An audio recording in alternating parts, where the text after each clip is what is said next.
They would become the most powerful family in American business, controlling nearly 90% of the nation's oil industry and influencing presidents, bankers, and the future of capitalism itself.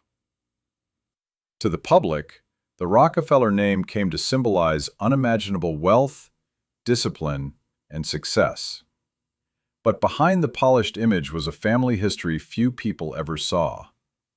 Their dynasty was not born in a boardroom or built by gentlemen in tailored suits. It began with a man known as Devil Bill, a wandering con artist whose greatest talent was convincing desperate people to trust him. Long before the Rockefeller name appeared on skyscrapers, universities, and museums, it traveled dusty country roads, carried by a man who sold hope to the dying and disappeared before they realized they had been deceived. His real name was William Avery Rockefeller, but in town after town he reinvented himself under new identities.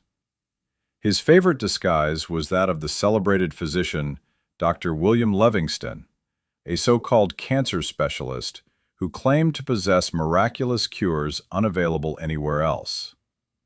His medicine looked impressive enough inside its small glass bottles, but it was nothing more than crude petroleum skimmed from Pennsylvania oil seepages, mixed with powerful laxatives, and marketed as a life-saving remedy. Each bottle sold for $25, a staggering amount at a time when many laborers struggled to earn that much in 2 months. Families emptied their savings, believing they were buying one final chance at life. Bill accepted their money with complete confidence, promised recovery, and quietly vanished before the failure of his miracle treatment exposed the fraud. Yet selling fake medicine was only part of what made Devil Bill so dangerous. His greatest weapon wasn't the bottle in his hand. It was the human mind. In many towns he arrived pretending to be deaf and unable to speak, communicating only through a small slate hanging around his neck. It was a brilliant deception. People rarely guard their conversations around someone they believe cannot hear them. Standing silently in stores, hotels, and taverns, Bill listened as neighbors casually revealed where they hid their savings, who owed money, whose marriages were collapsing, and which families were most vulnerable. He collected private secrets the way other men collected coins. Days later, when he approached those same people as the friendly traveling doctor, he already understood their fears, weaknesses, and desires. His victims believed they had met a compassionate stranger. In reality, they had become carefully studied targets. It was an extraordinary lesson in manipulation, one that would echo through future generations of the Rockefeller family. Knowledge, Bill understood, becomes far more powerful when the other person has no idea you possess it.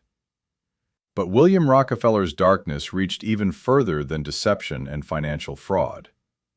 In 1849, while living in Moravia, New York, he was indicted for the violent assault of a young servant working inside the family home. The accusation shocked the local community. Before the sheriff could bring him before the court, Bill responded the only way he knew how. He disappeared. Under the cover of darkness, he abandoned his wife, his children, and every responsibility attached to his name, leaving them to endure the shame, gossip, and public humiliation alone. It became the first great Rockefeller escape. Whenever truth threatened to catch him, he didn't defend himself. He simply vanished, adopted another identity, and began again somewhere else. That pattern, hide the truth, reinvent yourself, and bury the past, would quietly become one of the defining instincts of one of America's most powerful dynasties. The greatest casualty of William Rockefeller's double life was not the strangers he cheated. It was the family he left behind. His wife, Eliza Davison Rockefeller, was a deeply religious Baptist whose quiet strength held the household together while her husband drifted from one deception to another. She had married a man she believed was charming, ambitious, and capable of providing a better future. Instead, she found herself raising children alone while enduring the humiliation of never knowing when or if her husband would return. But William's betrayals did not end with long absences. While Eliza struggled to maintain a respectable home in New York, Devil Bill crossed into Canada, permanently adopting his Dr. Livingston identity and secretly marrying a much younger woman named Margaret Allen. For years, he maintained two entirely separate families under two different names, moving between them with astonishing confidence. In one place, he was William Rockefeller, husband and father. In another, he was Dr. Livingston, respected physician and devoted family man. Few people suspected that both lives belonged to the same individual. Every so often, Bill would unexpectedly reappear at Eliza's doorstep, carrying pockets full of cash earned through his schemes. For a brief time, the household would enjoy financial comfort before he disappeared once again, leaving only uncertainty behind. His arrivals were unpredictable, his departures even more so. To young John D. Rockefeller, childhood became a constant lesson in instability. He watched his mother quietly endure embarrassment without complaint, teaching her children that dignity often meant remaining silent, even when life felt unbearably unfair. Yet, despite despising many of his father's actions, John could not ignore the remarkable skills Bill possessed. Devil Bill seemed able to walk into any town without connections, convince complete strangers to trust him, and leave with their money before anyone realized they had been manipulated. It was a disturbing kind of intelligence, one that fascinated the young boy even as it frightened him. Among the stories preserved by the Rockefeller family, one childhood lesson stands above all the others because it revealed exactly how William viewed the world. He would invite his young sons to climb onto a chair and jump into his waiting arms. The first few times, he always caught them, laughing as their confidence grew. Eventually, the children stopped hesitating. They believed their father would always be there. Then, without warning, Bill stepped aside. The child crashed onto the hard wooden floor while he looked down with a smile and calmly explained the lesson. "I cheat my boys every chance I get. I want to make them sharp." It was a cruel exercise disguised as fatherly wisdom. Trust, he believed, was dangerous. Anyone foolish enough to rely on another person deserved to be disappointed.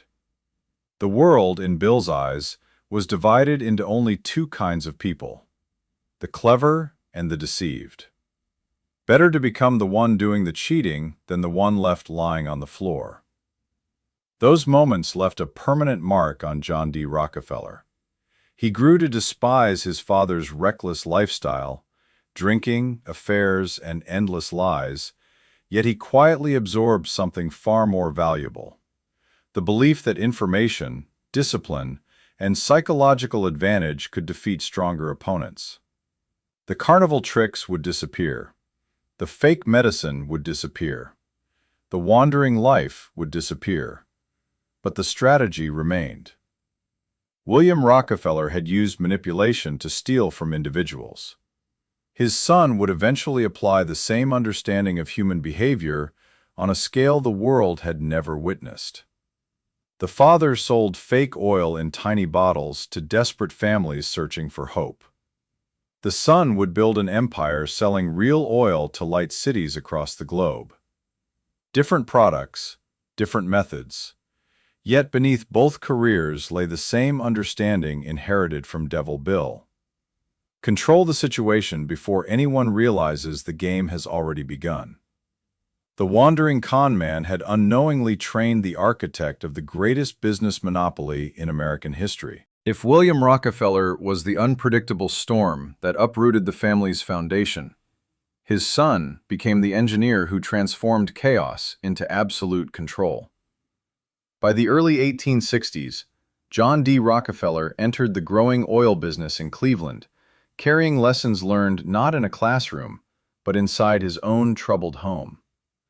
He rejected his father's reckless lifestyle, yet quietly preserved the one trait that mattered most: the ability to stay several moves ahead of everyone else. Devil Bill manipulated individuals. John Rockefeller intended to master entire industries. While thousands of fortune seekers rushed into the Pennsylvania oil fields, hoping to strike it rich, the scene resembled a giant gambling camp. Speculators poured money into wells that could dry up overnight. Men celebrated enormous fortunes one day and faced bankruptcy the next. To John D., the entire spectacle looked irrational. He had little interest in drilling for oil because drilling depended too heavily on luck. Instead, he watched from a distance, studying where the real profits flowed after the crude left the ground. That observation would change everything. Oil by itself had little value until it was refined into kerosene, the fuel that illuminated homes, businesses, and city streets across America. Every barrel had to pass through a refinery before it could reach customers. Whoever controlled refining controlled the gateway between the oil fields and the marketplace. John Rockefeller realized that fortunes would not be made by discovering oil. They would be made by controlling the bottleneck through which every competitor had to pass. In 1870, he formally established the Standard Oil Company. Even its name reflected careful strategy. Standard suggested consistency, safety, and reliability at a time when poor quality kerosene frequently exploded inside lamps, destroying homes and taking lives. Customers trusted the word before they even purchased the product. But behind that reassuring image stood an organization prepared to eliminate anyone standing in its path. The defining moment arrived in 1872, during what historians later called the Cleveland Massacre.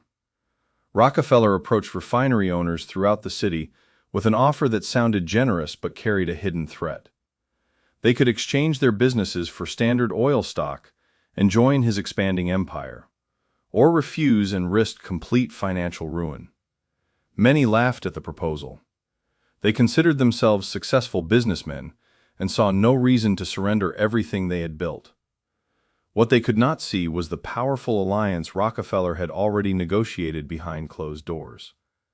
Through the secretive South Improvement Company, he secured confidential agreements with major railroads that transformed transportation into a devastating weapon.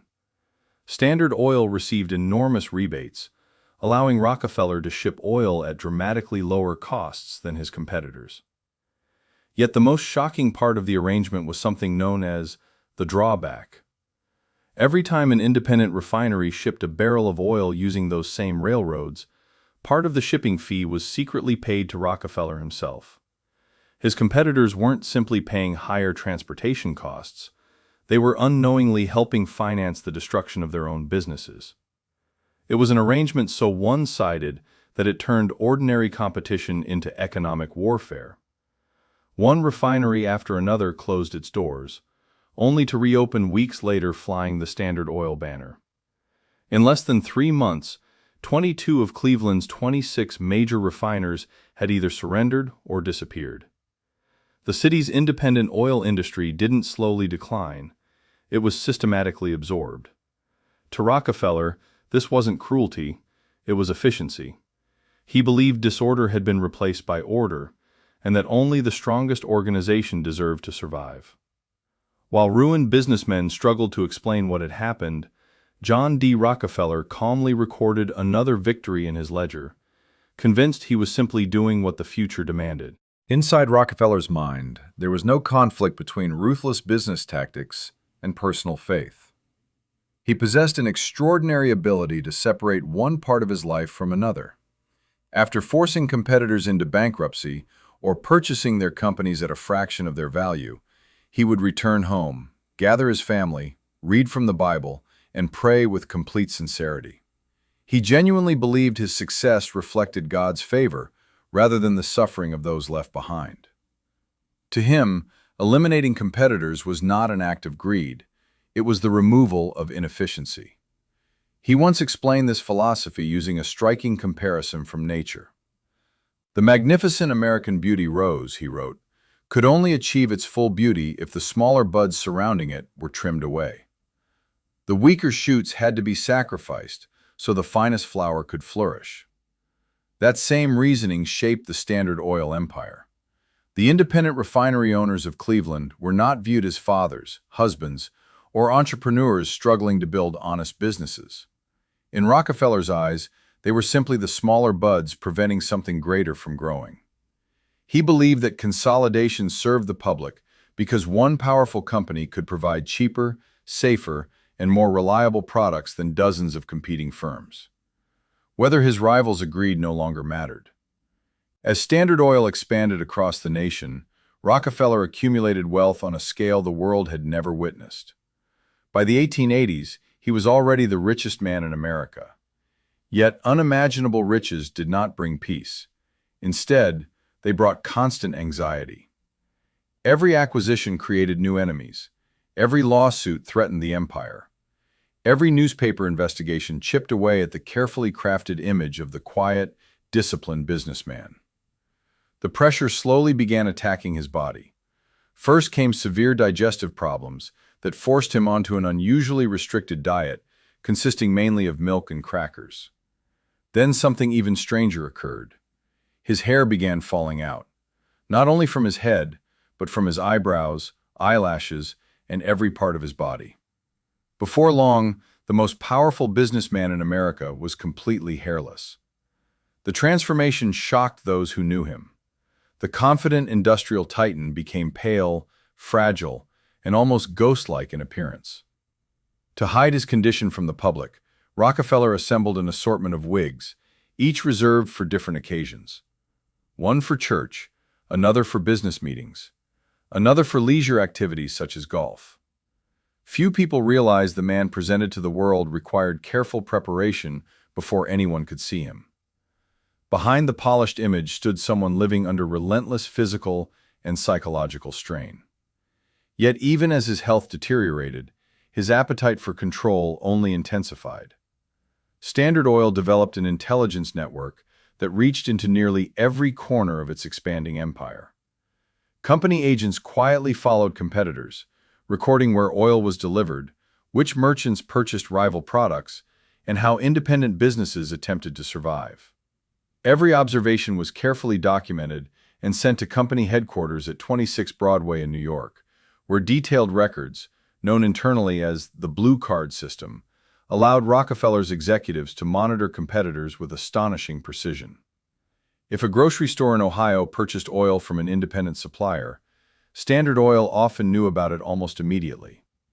Soon afterward, one of Rockefeller's representatives would visit the owner with a simple message: continue buying from the competition, and Standard Oil would open another store nearby, selling oil below cost until the independent merchant could no longer survive. Few businesses possessed enough resources to withstand such pressure. One after another, they surrendered. What had begun as an oil company was becoming something much larger. A business empire built not only on refining petroleum, but on collecting information, anticipating threats, and eliminating resistance before it had the opportunity to grow. Eventually, Standard Oil encountered an adversary who could not be bought, intimidated, or quietly absorbed. Her name was Ida Tarbell, and unlike many of Rockefeller's critics, she wasn't driven by political ambition or public outrage. She was a meticulous investigative journalist with a deeply personal reason for pursuing the story. Years earlier, her own father had operated an independent oil business during the chaotic early days of the Pennsylvania oil boom. Like hundreds of other refiners, he watched his livelihood collapse as Standard Oil tightened its grip on the industry. The financial loss never left the Tarbell family, and neither did the unanswered questions. Rather than seeking revenge, Ida sought evidence. In 1902, she began publishing what would become one of the most influential investigative series in American history. Month after month, readers opened McClure's magazine to find another installment of The History of the Standard Oil Company. She did not rely on rumors or emotional accusations. She searched court records, private correspondence, railroad agreements, sworn testimony, and forgotten business documents. Piece by piece, she reconstructed the machinery behind Rockefeller's empire. She showed how secret railroad rebates crushed competitors before they ever had a chance to compete. She documented the intimidation of independent refiners, the hidden financial arrangements, and the carefully orchestrated campaign that had transformed one company into an industrial giant. Tarbell rarely raised her voice. She didn't need to. The documents spoke for themselves. For the first time, millions of Americans saw Standard Oil not simply as an extraordinary business success, but as a corporation that had repeatedly manipulated the rules in its favor. Public opinion began to shift. Rockefeller dismissed her publicly, referring to her as Miss Tarbell, in a tone that suggested she had misunderstood the realities of business. Privately, however, the investigation deeply concerned him. He understood that while lawsuits could be managed and competitors purchased, a damaged reputation was far more difficult to control. The pressure continued building until 1911, when the United States Supreme Court delivered its historic decision. After years of legal battles, the court ruled that Standard Oil had violated the nation's antitrust laws and ordered the company to be dismantled into dozens of separate businesses. Newspapers across the country celebrated the decision as a victory for fair competition and the rule of law. It appeared that the government had finally defeated the greatest monopoly America had ever seen. Yet history delivered one final twist that almost no one expected. The breakup did not destroy John D. Rockefeller's fortune. It multiplied it. Because he remained one of the largest shareholders in the newly separated companies, their combined value rose dramatically as America's demand for gasoline exploded with the arrival of the automobile. Former divisions of Standard Oil eventually became companies such as Exxon, Mobil, Chevron, and others whose names would dominate the energy industry for generations. As their stock prices climbed, Rockefeller's wealth soared to unprecedented levels. The man whose empire had been dismantled emerged even richer than before, becoming the world's first billionaire in modern terms. To many observers, it seemed almost impossible. The greatest legal defeat of his career had become one of the greatest financial victories in history. But while the courts had finished their battle with Standard Oil, another challenge was already forming, one that would stain the Rockefeller name in a way no amount of money, influence, or philanthropy could easily erase. It would unfold not inside a courtroom or corporate headquarters, but in the coal fields of Colorado, where a labor dispute would erupt into one of the darkest tragedies ever associated with the Rockefeller family. The next crisis would not be fought in courtrooms or boardrooms. It would unfold in the coal fields of Colorado, where thousands of immigrant miners worked under conditions that critics described as little different from feudal servitude.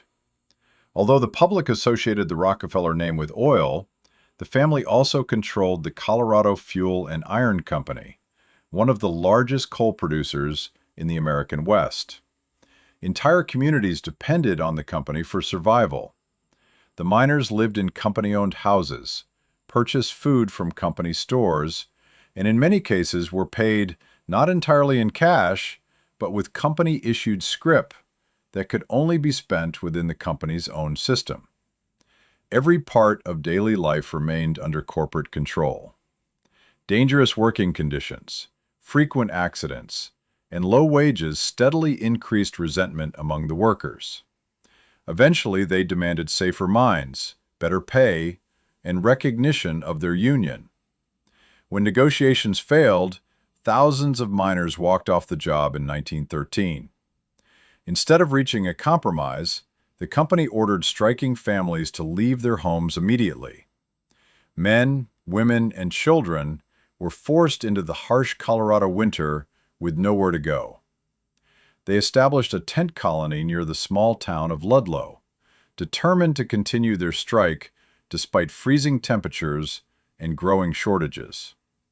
For months, the situation became increasingly volatile. Armed guards hired by the company patrolled the area. Members of the Colorado National Guard arrived to restore order, though many workers believed the guards were acting in the company's interest rather than remaining neutral. Both sides expected violence. Machine guns were positioned overlooking the tent colony. An armored vehicle, ominously nicknamed the Death Special, regularly patrolled nearby roads, reminding the miners that force could be used at any moment. Meanwhile, John D. Rockefeller Jr., who had assumed greater responsibility for the family's business interests, defended the company's position before Congress. He insisted that yielding to union demands would violate an important principle, and argued that management should never be forced into agreements under pressure. To supporters, he was protecting private enterprise. To critics, he appeared increasingly detached from the suffering taking place hundreds of miles away. Then, on April 20th, 1914, months of tension exploded. Gunfire erupted between members of the National Guard and armed strikers. Exactly who fired first has remained the subject of historical debate. But what followed became one of the darkest days in American labor history. From elevated positions overlooking the camp, machine gun fire poured into the colony of canvas tents where families had been living for months. As the battle continued into the evening, flames spread throughout the settlement. Tents quickly caught fire. Terrified mothers had hidden themselves and their children inside shallow pits dug beneath the tent floors, believing they offered protection from the bullets. Instead, those makeshift shelters became deadly traps. When the fire consumed the tents above them, smoke filled the underground spaces, leaving little chance of escape. The following morning, rescuers searching through the burned camp discovered one of the tragedy's most haunting scenes. Inside a single underground shelter lay the bodies of 2 women and 11 children huddled together. They had not died from gunfire. They had suffocated as the burning tents collapsed above them. Photographs of the devastation spread rapidly across the nation. Public outrage followed immediately. Newspapers no longer portrayed the Rockefellers merely as ruthless businessmen. Many Americans now associated the family name with the deaths of innocent women and children. Demonstrations erupted in several cities. Standard Oil offices became targets of angry crowds. For perhaps the first time, the immense fortune and influence of the Rockefeller Dynasty proved incapable of shielding it from overwhelming public condemnation. The family faced a challenge unlike any it had encountered before, not simply defending its business practices, but attempting to restore a reputation that had been consumed by the flames at Ludlow. The Ludlow Massacre marked a turning point in the Rockefeller story. For decades, the family's answer to criticism had been silence. When accusations surfaced, they ignored them. When scandals erupted, they waited for public attention to fade. But the deaths at Ludlow were too horrific to disappear quietly. The image of women and children dying beneath burning tents ignited public anger across the country. Newspapers condemned the company. Protesters gathered outside Rockefeller offices in New York. Editorial cartoons transformed John D. Rockefeller Jr. into the face of corporate greed. For the first time, the dynasty realized that immense wealth alone could no longer protect its reputation. They needed something entirely new. They needed to reshape public opinion itself. To accomplish that, the family turned to a former newspaper reporter named Ivy Lee, a man now remembered as one of the founders of modern public relations. Lee understood something revolutionary. Winning in the court of public opinion required more than denying accusations. It required creating an entirely different story for the public to remember. His advice to the Rockefellers was both simple and transformative. People would eventually discover the truth.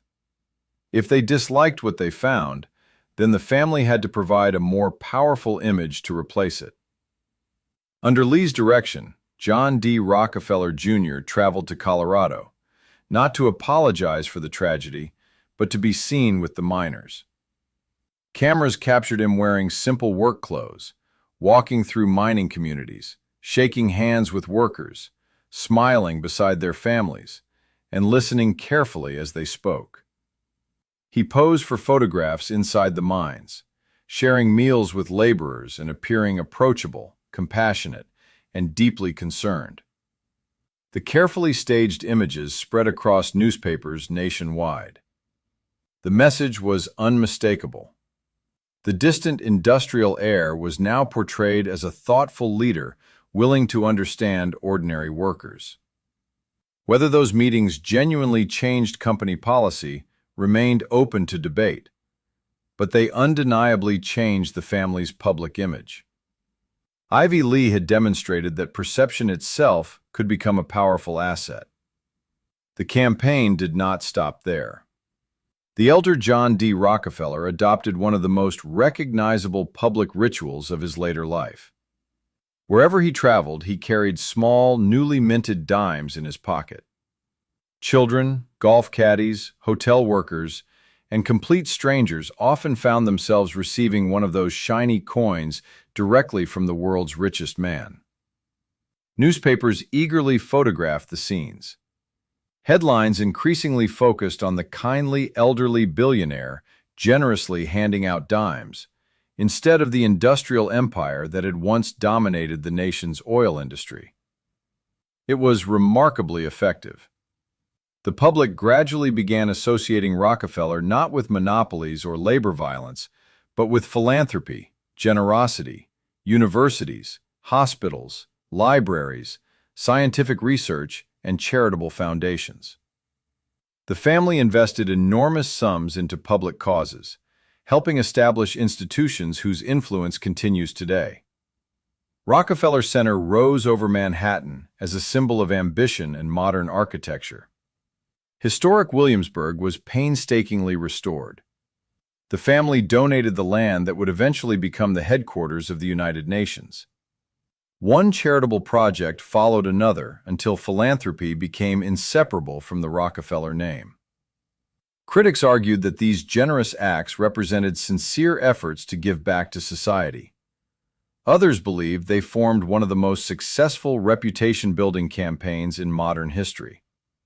Whatever the motivation, the strategy worked. Within a generation, many Americans remembered the Rockefellers primarily as benefactors rather than industrial warriors. Yet behind the impressive buildings, foundations, and public generosity, the family's influence continued expanding into science, education, medicine, and government. Their control was no longer measured only by oil wells or refineries. It had evolved into something much broader. The Rockefeller Dynasty was no longer shaping markets alone. It was helping shape institutions, public opinion, and even the direction of American society itself.